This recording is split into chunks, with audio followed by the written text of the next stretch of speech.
सुने,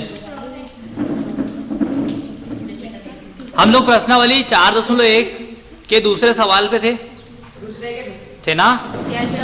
ऐसी काय को देख रही मेरे को? सो क्या सोख हो गई? इतना भयंकर फोकस।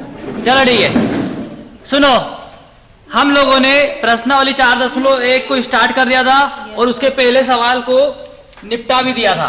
ठीक है, प्रश्नावली 4.1 का जो पहला वाला क्वेश्चन था उसके बहुत सारे क्वेश्चन थे जिसमें अपने को बताना था कि क्या ये द्विघात समीकरण है या नहीं है। ठीक है, तो वो सारे सवाल अपन ने कर लिए थे।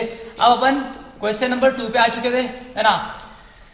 जो दूसरा क्वेश्चन था उसका अपन ने पहला वाला कर लिया था, एक आयताकार भूखंड वाला। ठीक है, दूसरे वाले पे है अपन, दूसरे का दूसरा सवाल मैं पढ़ रहा हूं। पहले सवाल ये है कि दो क्रमागत धनात्मक पूर्णांकों का गुणनफल 306 है। ठीक है, हमें पूर्णांकों को ज्ञात करना है। सुने, ये सवाल करने से पहले बेसिक सा अंडरस्टैंडिंग होना चाहिए हमको संख्या पद्धति के बारे में।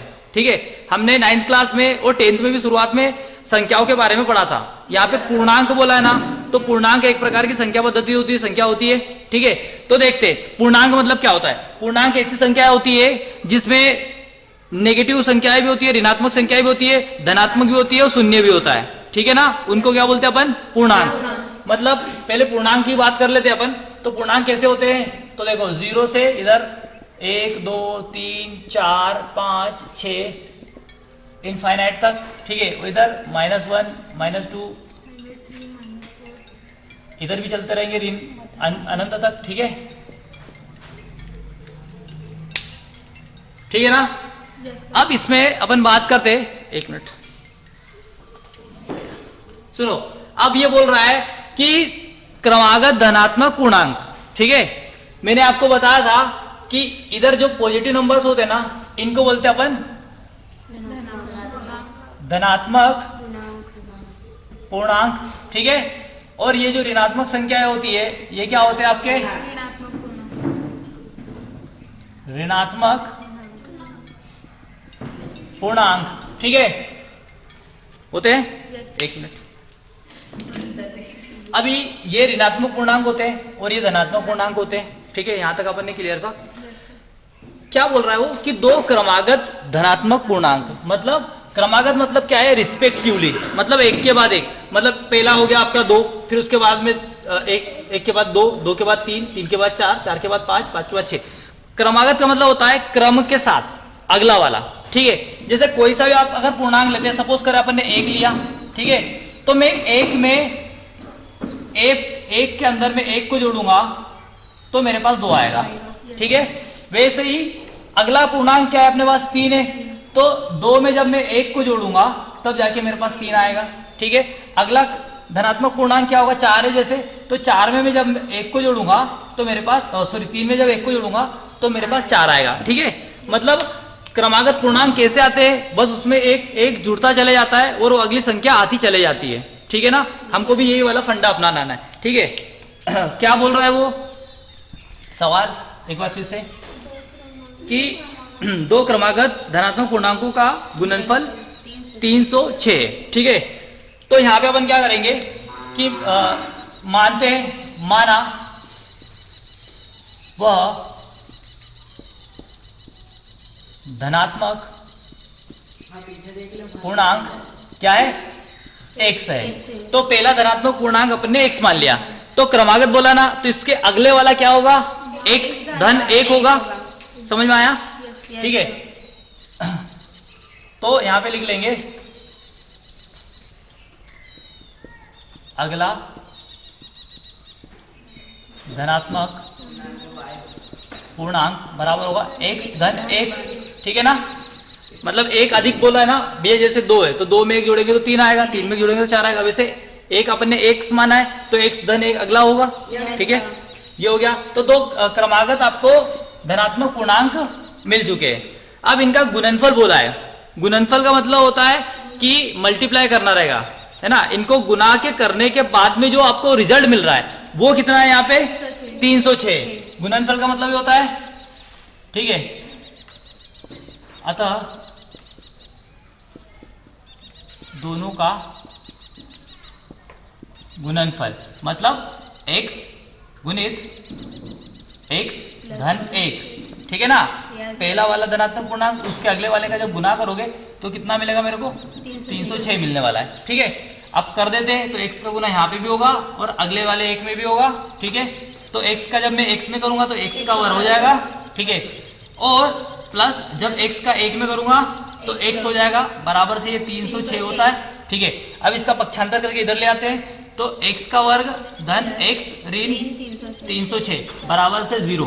तो ये यहाँ पे आपका बन गया है समीकरण, है ना, द्विघात समीकरण बन गया है, ठीक है। उतारो ओके सर। सुने अगला सवाल है अपने पास, क्वेश्चन नंबर 3, ठीक है, ध्यान दो। अगला सवाल है कि रोहन की माँ रोहन से 26 वर्ष बड़ी है, उनकी आयु मतलब जो आयु रहेगी वर्षों में उसका गुणनफल अब से 3 वर्ष पश्चात 360 हो जाएगा।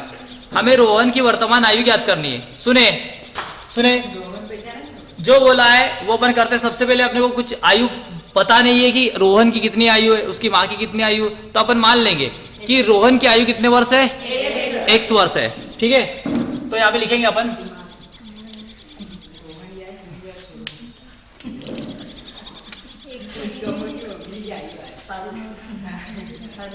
माना रोहन की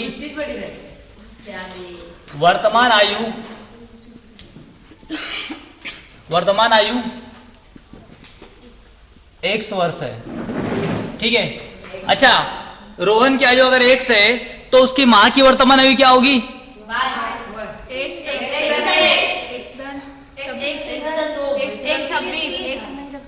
26 साल बड़ी है उससे। सुनो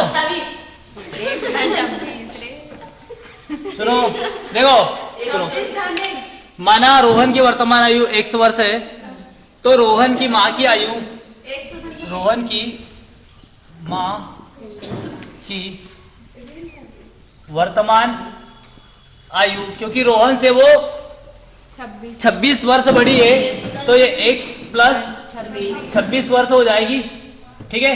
ये तो वर्तमान आयु है, ठीक है ना। वहां पे बोल रहा है 3 वर्ष पश्चात, मतलब 3 वर्ष बाद रोहन की आयु क्या हो जाएगी भैया, 3 वर्ष बाद, ठीक है। 3 वर्ष बाद सुनो, अभी जैसे रोहन की आयु x है तो 3 वर्ष बाद x धन 3 हो जाएगी, ठीक है।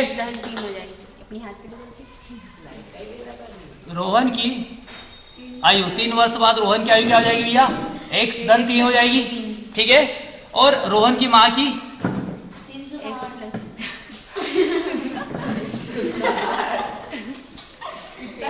रोहन की माँ की आयु क्या हो जाएगी भैया, देखो पहले यहाँ पे x धन 26 थी तो 3 वर्ष और जुड़ जाएगा तो x धन 29 हो जाएगी, ठीक है ना, 29 हो जाएगी।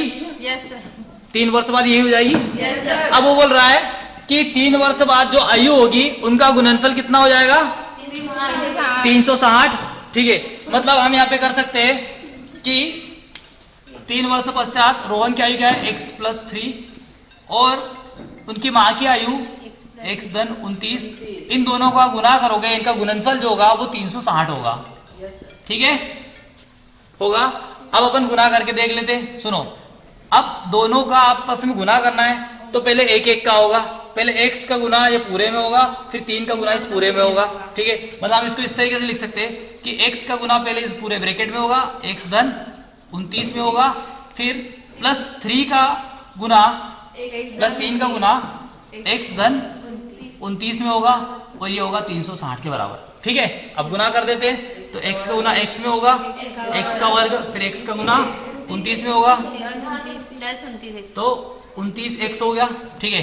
फिर यहाँ पे 3 में होगा इसका गुना तो ये धन का 3x हो जाएगा, फिर धन 29 में 3 का होगा 87। तो 30 3 90 में से 3 चले जाएगा 87 87। ठीक है, यस बराबर से ये हो जाएगा 360। ठीक है ना। अभी देखो x x वाले जुड़ जाएंगे, यस है ना, और ये 360 का इधर पक्षांतर कर लेंगे अपन। ठीक है, तो यहाँ पे हो जाएगा आपका x का वर्ग धन 29 और 3 32 x धन 87 ऋण 360 बराबर से 0। ठीक है, तो यहाँ पे देखो असमान चिन्ह है तो संख्याएं आपस में घट जाएगी और बड़ी संख्या का चिन्ह आ जाएगा। तो फाइनल यहाँ पे हमारा आंसर आने वाला है x का वर्ग धन 32x, और यहाँ पे चूंकि बड़ी संख्या का चिन्ह ऋण है तो ऋण हो जाएगा 360 में से 87 कम करेंगे अपन तो कितना हो जाएगा 270 और 3 273। ठीक है, आंसर ये है क्या, बराबर से 0।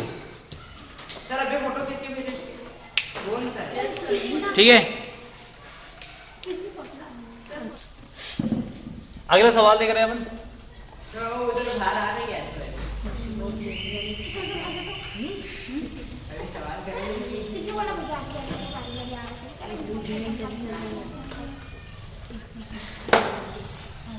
अगला लास्ट क्वेश्चन है इस प्रश्नावली का। ठीक है, चौथा सवाल है। सवाल पहले सुन लो। सवाल ये है कि एक रेलगाड़ी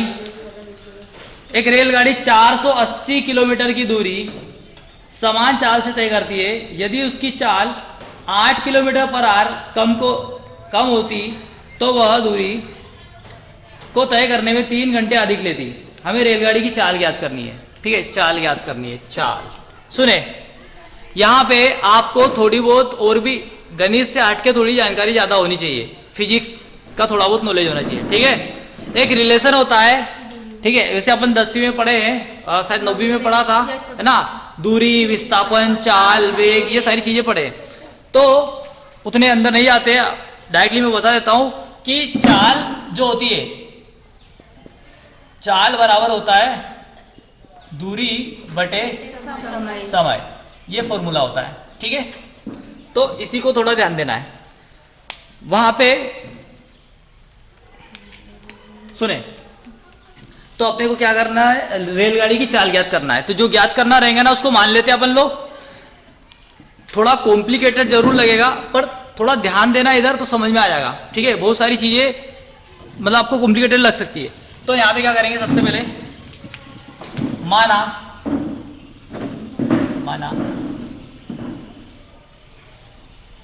रेलगाड़ी की चाल कितनी है, x किलोमीटर पर आवर। ठीक है, x किलोमीटर प्रति घंटा। मतलब देखो इसका मतलब क्या होता है, जैसे आपकी गाड़ी अगर 50 की स्पीड पे चल रही है, जो मीटर पे लिखा रहता है ना 50 कि मैं 40 की स्पीड से चल रहा, 50 की स्पीड चल रहा, तो उसकी जो इकाई रहती है उसके पीछे लिखा रहता है किलोमीटर पर आवर। मतलब आप पर आवर मतलब 1 घंटे के अंदर प्रति घंटे के अंदर आप 50 किलोमीटर चल रहे हो। मतलब आप 50 की स्पीड से चलोगे ना तो 1 घंटे में 50 किलोमीटर ट्रेवल कर लोगे। ठीक है, इसका मतलब ये होता है। तो वैसे ही हमको पता नहीं कि चाल कितनी है उसकी, तो हमने मान लिया कि 1 किलोमीटर पर आवर है। ठीक है, अब सुने, वो ये बोल रहा है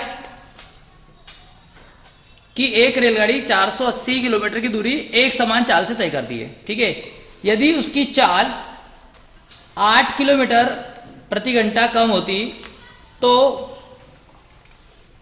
वह दूरी को तय करने में 3 घंटे अधिक समय लेता। ठीक है, तो रेलगाड़ी की चाल याद कीजिए। सुने, तो पहले उसकी चाल क्या थी, x किलोमीटर पर आवर। तो भैया इसको समय कितना लग रहा था, तो समय जो भी लग रहा था ना, मतलब 3 घंटे कम समय लग रहा था। इसका मतलब ये कि स्पीड ज्यादा होगी, ज्यादा स्पीड से गाड़ी चल रही होगी, तब तो 3 घंटे समय कम लगेगा ना। हम यहाँ पे अगर समय की बात करते हैं, इसी फॉर्मूले से हम अगर समय निकालेंगे तो समय बराबर से होगा यहाँ पे दूरी, ये क्या हो जाएगा, दूरी बटे चाल। ठीक है ना, दूरी बटे चाल, पक्षांतर करा। ठीक है, तो ये फॉर्मूला था, समय इधर आ जाएगा तो चाल नीचे आ गई, ठीक है ना। तो ये फॉर्मूला होता है। हम समय के रूप में निकालते हैं, हम पहले जो स्पीड उसकी थी, जो मतलब पहले समय लग रहा था, पहले समय कितना लगेगा, पहले देखो दूरी, पहले समय की बात करते हैं कि 3 घंटे मतलब स्पीड आपकी कम नहीं होती, उससे पहले जो समय लग रहा था, तो उस समय आप 480 किलोमीटर चल रहे थे एक्स की स्पीड से, मतलब दूरी उस समय क्या थी 480, ठीक है, और चाल आपकी एक्स मानी थी, ठीक है। फिर आपने क्या करा कि उसमें 8 किलोमीटर क्या करा अपन ने, 8 किलोमीटर पर आवर की स्पीड कम कर दी, मतलब फिर इसमें से क्या करा 480 समय में से आपने कितना कर दिया, पहले आपकी स्पीड x थी, उसमें से कितना कर दिया 8 किलोमीटर की स्पीड कम कर दी, ठीक है, पहले इतनी थी, फिर उसने आप कम कर दी, तो समय बाद में कितना लगा 3 घंटे, ठीक है ना। तो यहाँ पे इक्वेशन बन चुकी है। अब यहाँ से आप इसको सोल्व करके कर सकते हैं पूरा, ठीक है। तो सबसे पहले हम यहाँ पे क्या करेंगे, 480 को कॉमन कर लेते हैं, तो यहाँ पे 480 बाहर आ जाएगा, तो यहाँ पे क्या बचेगा 1/x ऋण 8 और ऋण 1/x, ठीक है, बराबर से 3। अब तिरे गुना अब करेंगे अपन, तो 480 इधर गुना हो जाएगा, तो ये हो जाएगा x, ठीक है, और इधर क्या हो जाएगा ऋण, हाँ x ऋण 8, ठीक है, क्लियर है क्या। एक्चुअल में एक मिनट, ये हो जाएगा, ठीक है, और नीचे गुना हो जाएगा आपका, नीचे हो जाएगा नीचे का नीचे में, तो x स्क्वायर ऋण 8x, ठीक है, ये हो गया, और बराबर में इधर 3 है, ठीक है। अब सुनो, बराबर में 3 है तो पूरी टर्म का मल्टीप्लाई इधर हो जाएगा, ठीक है, क्योंकि बटे में तो इसका गुना इधर हो जाएगा, तो यहाँ पे क्या बचेगा अपने पास 480, ये x से x कैंसिल हो जाएगा 8, ठीक है, और ये इसका गुना इधर हो जाएगा, तो 3 गुणित x का वर्ग ऋण 8x, ठीक है। तो अभी यहाँ पे होगा, इसको पहले कर लेते हैं, तो ये कितना हो जाएगा 3x का वर्ग ऋण 8 3 24 x, और इधर कितना हो जाएगा मल्टीप्लाई करते हैं, तो 0 हो जाएगा, 64 4 हाथ का है 6, ठीक है, 8 चौक 32 और 6 32 से 38, ठीक है, ये 38 हो गया, ये माइनस का हो गया, ठीक है। अब पक्षांतर कर देते पूरी टर्म का, तो यहाँ पे इसका पक्षांतर करोगे तो 3x का वर्ग ऋण 24x और ऋण 3840 बराबर से 0, तो ये होगा फाइनल आंसर। सर उसका पक्षांतर हो गया ना, 3x का वर्ग का, तो ऋण, हाँ ये ऋण का हो जाएगा, ठीक है, और ये धन का हो जाएगा, ये आंसर है गलत है।